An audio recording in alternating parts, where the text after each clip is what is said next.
Episode 28, 29, 30 এই তিনটা পার্টে আমরা শিখেছি কিভাবে সহজে একটা ক্যারেক্টার বানানো যায়। তো রিগিং এ যাওয়ার আগে আমরা আরেক টাইপের ক্যারেক্টার বানানো শিখবো, যেমন MJO টাইপ ক্যারেক্টার। ওনাদের পায় 12 মিলিয়ন প্লাস সাবস্ক্রাইবার, তার মানে বোঝাই যাচ্ছে যে এই টাইপের ক্যারেক্টারগুলোরও চাহিদা রয়েছে। তো চলুন আমরা ক্যারেক্টার বানানো শুরু করি। আমাদের এখানে যে ক্যামেরা লাইট এগুলো আছে সেগুলো সব সিলেক্ট করি, কিবোর্ড থেকে ডিলিট করে দেই। আমাদের এখন আপাতত কিছু লাগবে না। আমরা এখন কিবোর্ড থেকে শিফট এ প্রেস করে এখান থেকে একটা ইউভি স্পেয়ার নিয়ে নেই। এখন আমরা কিবোর্ড থেকে 1 প্রেস করে ফ্রন্টে চলে আসি। এটাকে আরো সামনের দিকে আনার জন্য আমরা হোম প্রেস করতে পারি, তাহলে একবারে সামনে চলে আসলো। তো এটাতে তেমন কাজ করব না, আমরা স্কেল করে দিতে পারি হালকা। ওকে, এখানে থাক। আমরা এটাকে একটু উপরের দিকে নিয়ে যাই। আমরা এখান থেকে মুভ টুলে প্রেস করি, এখান থেকে একটু উপরের দিকে নিয়ে যাইতেছি।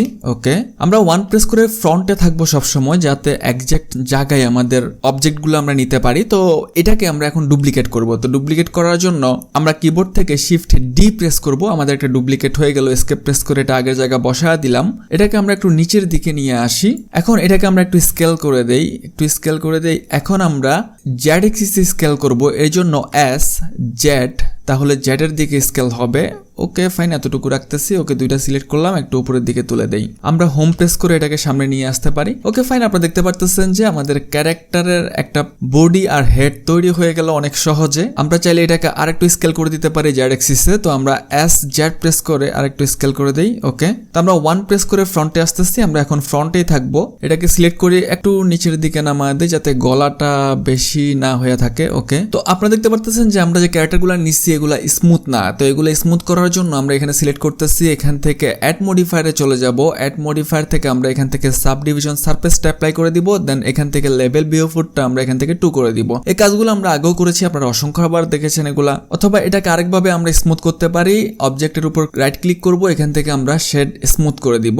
এখন অনেক ক্ষেত্রে দেখা যায় যে অবজেক্টগুলো স্মুথ করলে আমাদের পিসি লোড নিতে পারে না, আমাদের যে ক্যারেক্টারটা আছে এটা অনেক ভারী হয়ে যায়। তো আপনাদের পিসি অনুযায়ী যদি আপনারা স্মুথ করতে চান তাহলে এখানে সিলেক্ট করবেন। এখান থেকে আপনারা অবজেক্ট ডেটা প্রপার্টিসে চলে যাবেন। যাওয়ার পরে এখান থেকে যে নরমাল আছে, নরমালে গিয়ে এখানে যে অটো স্মুথ আছে, এখানে অটো স্মুথটাকে আপনারা অন করে দিবেন, তাহলে আপনাদের পিসি অনুযায়ী এটা হালকা হয়ে যাবে। তো একইভাবে আমরা এটাকেও রাইট ক্লিক করব, দেন শেড স্মুথ করে দিব। এখান থেকে আমরা এটাকে অটো স্মুথ ক্লিক করে দিব, যাতে আমাদের পিসি অনুযায়ী এটা ওইভাবে নিয়ে নিতে পারে। তো আপনারা দেখতে পাচ্ছেন যে আমাদের একটা ক্যারেক্টারের মাথা এবং বডি রেডি। এখন আমরা হাত পা রেডি করব। আমরা আবার 1 প্রেস করে ফ্রন্টে চলে যেতেছি। হাত রেডি করার জন্য আমরা সিলিন্ডার নিয়ে নিব। শিফট ট্যাব প্রেস করব, ম্যাশ, এখান থেকে আমরা একটা সিলিন্ডার নিয়ে নিতেছি। এটাকে আমরা একটু মুভ করব, একটু উপরের দিকে নিয়ে আসতেছি। এটাকে আমরা স্কেল করি, এস প্রেস করব। এস প্রেস করে আমরা এটাকে একবারে এই এতটুকু স্কেল করে রাখতেছি। ওকে, এখন আমরা জেড এক্সিসে স্কেল করব, এর জন্য এস জেড, আমরা এখন একটু জেড এক্সিসে স্কেল করে দেই। ওকে, এতটুকু রাখতেছি। তো আমরা যদি আরেকটু ছোট করতে চাই আমরা আরেকটু স্কেল করে নিব। আবার জেড এক্সিসে ছোট করতে চাইলে না, আপাতত দরকার নাই। আমাদেরকে এখন এটা হাতের এখানে বসানোর জন্য রোটেট করতে হবে। এর জন্য আমরা কিবোর্ড থেকে আর প্রেস করব, ওয়াই প্রেস করব, এরপর 90 প্রেস করলেই এটা 90 ডিগ্রি অ্যাঙ্গেলে রোটেট হয়ে গেল। এখন আমরা এটাকে নিয়ে আমাদের হাতের জায়গায় বসা দিতে পারি। আমাদের বডি অনুযায়ী এটা একটু বড়ই হয়ে গেছে, তো আমরা স্কেল করে দেই, আর একটু স্কেল করে দেই। ওকে ফাইন, আমরা পুরোটাকে সিলেক্ট করি, আমরা হোম প্রেস করে এটাকে সামনে নিয়ে আসি। তো এখন আমাদের এই পাশে আমরা পাও দিয়ে দিব, এর জন্য এটা সিলেক্ট করব। আমরা এটার একটা ডুপ্লিকেট নিয়ে নেই। শিফট ডি প্রেস করলে এটা একটা ডুপ্লিকেট হয়ে গেল। এসকেপ প্রেস করে আগের জায়গায় বসা দিতেছি, এটাকে আবার একটু সরিয়ে আনতেছি। এখন এটাকে আবার রোটেট করব আমরা পায়ের দিকে। এর জন্য আমরা আবার আর প্রেস করব, ওয়াই প্রেস করব, কিবোর্ড থেকে 90 প্রেস করলেই আবার রোটেট হয়ে গেল, এন্টার। এখন আমরা এটাকে ধরে আমরা পায়ের এখানে বসা দেই, এদিকে নিয়ে আসি। এরপর এটা জেডের দিকে আমরা নিচের দিকে পায়ের এখানে বসা দিতে পারি। পুরোটাকে সিলেক্ট করি, আমরা এটাকে একটু উপরের দিকে নিয়ে যাই। ওকে, এখানে রাখতেছি। তো আমাদের এখানে এক পাশে হাত আছে, এক পাশে পা হয়েছে। এখন অপর পাশে নেওয়ার জন্য আমরা একটা কাজ করি, প্রথমে হাতটাকে সিলেক্ট করব, এরপর এটা একটা ডুপ্লিকেট নিয়ে নিব। শিফট ডি করে এটার একটা ডুপ্লিকেট নিয়ে নিলাম, এসকেপ প্রেস করে আগের জায়গায় বসা দিলাম। এখন আমরা এই হাতটাকে মিররের মাধ্যমে এই পাশে না বসা দিব। এখন মিররের মাধ্যমে বসানোর জন্য আমাদের এখানে যেই অরিজিনটা আছে এই অরিজিনটা মাঝখানে আনতে হবে, যাতে এই মাঝখানে আনলে এটার মিরর হইতে পারে। তো এর জন্য আমাদের এখানে সিলেক্ট থাকা অবস্থায় আমরা এখান থেকে অবজেক্টে চলে যাব, সেট অরিজিনে চলে যাব। এখান থেকে অরিজিন টু 3D কার্চার এখানে আমরা প্রেস করলে আমাদের অরিজিনটা এই মাঝখানে চলে আসলো। এবার চলুন এটাকে আমরা মিরর করে দেই। তো এটা আমাদের সিলেক্ট আছে, আমরা এখান থেকে অবজেক্টে চলে যাব। এখানে 3 নম্বরে আসলে আমরা মিরর দেখতে পারতেছি। তো মিররের এখানে এই যে এক্স অ্যাক্সিসে আমরা গ্লোবালি এক্স অ্যাক্সিসে যাব। তো আমরা আমাদের এখানে যে লাল যেটা দেখতে পারতেছেন এটা কিন্তু এক্স অ্যাক্সিস, আর সবুজ যেটা সেটা হচ্ছে ওয়াই অ্যাক্সিস, আর নীলটা হচ্ছে জেড অ্যাক্সিস। তো আমাদের এখানে আমাদের লাল বরাবর মিরর হবে, এই জন্য আমরা গ্লোবালি এক্স অ্যাক্সিসে মিরর করে দিব। তো আমরা এক্স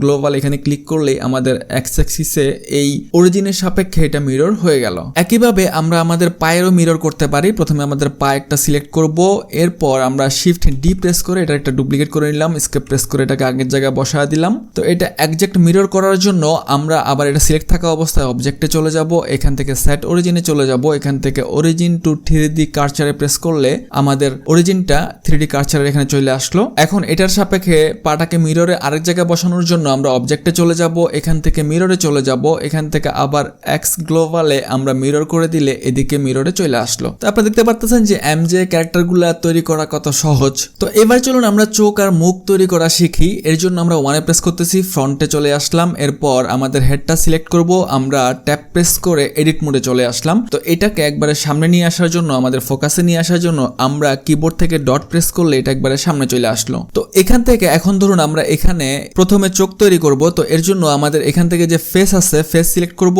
এখান থেকে ধরুন এই ফেসটাকে আমরা একটা চোখ, এই ফেসটাকে আমরা আরেকটা চোখ, যেহেতু এই যে এই লাইনটা যেটা দেখতে পারতেছেন এটা হচ্ছে আমাদের মিডল। প্রথমে আমরা আমাদের এই হেডটার উপর একটা কালার দিয়ে দেই। এখানে একটা ফেসে সিলেক্ট করে আমরা কিবোর্ড থেকে এল প্রেস করলে পুরো হেডটা সিলেক্ট হয়ে যাবে। তো আমরা এখান থেকে ম্যাটেরিয়াল প্রপার্টিসে চলে আসি, এরপর এখান থেকে আমরা নিউতে চলে যাব, এখান থেকে বেস কালারে চলে যাব, এখান থেকে বডির একটা কালার আমরা দিয়ে দিতে পারি, এখান থেকে শেডিং এ চলে যাই, নাহলে দেখতে পাবো না কি কালারটা হইতেছে। ওকে, আমাদের হেড কালারটা এটাই থাক, আমরা এখান থেকে অ্যাসাইন করে দেই, বাইরে একটা ক্লিক করি, আমাদের হেড কালার হয়ে গেল। এখন আমরা চাইতেছি যে আমাদের এখানে একটা চোখের কালার দিতে। তো এই জন্য আমাদের এখানে একটা সিলেক্ট করব, এখান থেকে প্লাস আইকনে প্রেস করব, এখান থেকে নিউতে প্রেস করব, বেস কালারে চলে যাব, এখান থেকে এটা একবারে নিচের দিকে না মানলে একবারে ব্ল্যাক হয়ে যাবে। আমরা ব্ল্যাক একটা কালার দিতে চাইতেছি, এখান থেকে আমরা অ্যাসাইন করে দিব। তো এই ব্ল্যাক ম্যাটেরিয়ালটা আমরা এই পাশের একটা চোখের জন্য দিব। তো এখানে আমরা সিলেক্ট করব প্রথমে, এরপর ম্যাটেরিয়ালে চলে যাব, এখান থেকে আমরা অ্যাসাইন করে দিলে আমাদের এই পাশেরটাও হয়ে গেল। এখন আমরা মাউস দিতে চাইতেছি, এখানে একটা সিলেক্ট করব, কন্ট্রোল ধরে রেখে এখানে একটা সিলেক্ট করলেই এই পুরোটা সিলেক্ট হয়ে যাবে। অথবা আপনারা এটা সিলেক্ট করবেন, শিফট প্রেস করে ধরে রেখে প্রত্যেকটা আলাদা আলাদা সিলেক্ট করতে পারেন। এরপর আবার ম্যাটেরিয়ালে চলে যাবেন, ব্ল্যাকটা সিলেক্ট করবেন, এখান থেকে আমরা অ্যাসাইন করে দিলে আমাদের মুখও তৈরি হয়ে গেল। এরপর আপনারা এখানে দেখতে পারতেছেন যে আমাদের এখানে চোখটা কিন্তু 4 কোণা, আমরা চাইতেছি যে এখানে চোখটা একটু সার্কেল শেপে আসুক। তো এর জন্য আমাদের যে কোনো একটা চোখ সিলেক্ট করব, দেন এটাকে সার্কেল শেপে স্মুথ করার জন্য আমাদেরকে সাব ডিভাইড করতে হবে, মানে অনেকগুলো ভাগে ভাগ করতে হবে। এই জন্য আমরা এটা সিলেক্ট করে রাইট ক্লিক করব, এখান থেকে আমরা একবার সাব ডিভাইড প্রেস করব, 4টা ভাগে ভাগ হইলো, আবার আমরা রাইট ক্লিক করব, আবার সাব ডিভাইড করব, তাহলে আরো অনেকগুলা ভাগে ভাগ হইলো। আমাদের এই সার্কেলটাকে আরো স্মুথ করার জন্য আমরা আবার রাইট ক্লিক করব, আবার সাব ডিভাইড করব, মানে আমরা মোট 3 বার করলাম এই পাশে। একইভাবে এই পাশেরটাও আমরা 3 বার করি, একবার ক্লিক করলাম, রাইট ক্লিক করলাম, সাব ডিভাইড করে দেই, আবার রাইট ক্লিক করলাম, সাব ডিভাইড, আবার রাইট ক্লিক করলাম, সাব ডিভাইড। তো সাব ডিভাইড করার পর আপনারা দেখতে পারতেছেন যে আমাদের এখানে চোখের চারপাশে কিছু অংশ বের হয়ে গেছে। এটার কারণ হচ্ছে আমরা যে এখানে সাবডিভিশন সারফেস মডিফায়ারটা এখানে অ্যাপ্লাই করেছিলাম সেটা এখানে রয়ে গেছে, সেই কারণে আমাদের এখানে চারপাশে বের হয়ে গেছে। তো আমরা এগুলো সরানোর জন্য আমরা এখান থেকে সাবডিভিশন সারফেসটা কেটে দিব, কারণ আমরা শেড স্মুথ এমনিই করেছিলাম। তাহলে আমাদের এই চারপাশে যে অংশটুকু বের হয়েছিল এগুলো চলে যাবে। এখন আমরা এটাকে আবার সিলেক্ট করব, পুরোটা সিলেক্ট করার পরে আমরা আবার রাইট ক্লিক করব, দেন এখান থেকে যে লুফ টুলটা আছে এখান থেকে আমরা সার্কেলে প্রেস করলে আমাদের এই চোখটা সার্কেল হয়ে গেল। আবার একইভাবে এই অংশটুকু আমরা পুরোটা সিলেক্ট করব, দেন রাইট ক্লিক করব, এখান থেকে লুফ টুল থেকে আমরা এখান থেকে সার্কেলে প্রেস করলে আমাদের চোখটা সার্কেল হয়ে গেল। এখন প্রশ্ন হচ্ছে আপনারা কিন্তু এভাবে সিলেক্ট করে রাইট ক্লিক করলে এখান থেকে লুফ টুলটা পাবেন না, এটাকে আপনাদেরকে অন করতে হবে। তো এর জন্য আপনারা এখান থেকে এডিটে চলে যাবেন, দেন এখান থেকে প্রেফারেন্সে চলে যাবেন, যাওয়ার পরে এখান থেকে যে অ্যাড অন আছে অ্যাড অনে চলে যাবেন, যাওয়ার পরে এখানে গিয়ে আপনারা লিখবেন লুফ। তো লুফ লিখার পরে এখানে লুফ টুলের যে অ্যাড অনটা আছে সেটা চলে আসবে। এখানে যে টিক চিহ্নটা আছে এখানে আপনারা টিক চিহ্ন দিয়ে দিবেন, দেওয়ার পরে এখান থেকে 3 ডটে চলে যাবেন, যাওয়ার পরে এখান থেকে সেভ প্রেফারেন্স করে দিবেন। তাহলে আপনারা এখানে আসার পরে এখানে সিলেক্ট করে রাইট ক্লিক করলে এই লুফ টুলের এই অপশনগুলো আপনারা পেয়ে যাবেন। তো আমরা ট্যাপ প্রেস করে অবজেক্ট মোডে চলে আসতেছি। তো আপনারা দেখতে পারতেছেন যে আমাদের একটা ক্যারেক্টার, আমাদের মোটামুটি এমজিও টাইপের একটা ক্যারেক্টার তৈরি হয়ে গেল। তো পরবর্তী ভিডিওতে আমরা এখানে ভ্রু অ্যাড করব, চুল অ্যাড করব, দেন ড্রেস অ্যাড করব, মানে ক্লোথ অ্যাড করব, কালার করব। তো পরবর্তী ভিডিওগুলো পেতে চ্যানেলটি সাবস্ক্রাইব করে রাখুন। Thanks for watching.